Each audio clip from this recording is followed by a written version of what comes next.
আরে দেবনীল ভাই, হ্যাঁ বলো। কি খবর? ভালো, তুমি কেমন বলো? আমি তো বিন্দাস আছি। কি করছিস এখানে? এখানে বিরিয়ানি খেতে এসেছি। দেখেছিস তো, আমি চোখে কানা হয়ে গেছি। বিরিয়ানি খাচ্ছি, আমি বলছি কি করছি। কি বলবো আর, বিরিয়ানি খেতে এসেছি। আর কোথায় বিরিয়ানি খেতে বিরিয়ানি এসেছিস? খেতে এসেছি আমি অনির্বাণ দা ক্যাটারার। বিরিয়ানি অ্যান্ড ক্যাটারার্সে, হ্যাঁ যেটা সোদপুর আউটলেটে। একদম। আচ্ছা, এর আগে এখন আর আমার প্রবলেম হবে না যে কাউকে যে কোথায় যাচ্ছি বলতে। আমি আমার দাদার দোকানে আসছি। আচ্ছা, দাদার নামেই দোকান। সেটা ঠিক আছে। আলাদা।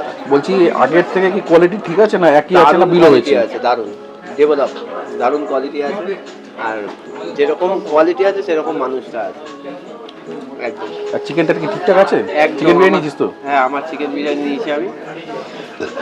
বাহ, হ্যাঁ সেই জাম্বো সাইজ, লম্বা লম্বা সাইজ, জোরে জোরে পড়ছে। ঝরে ঝরে পড়ছে।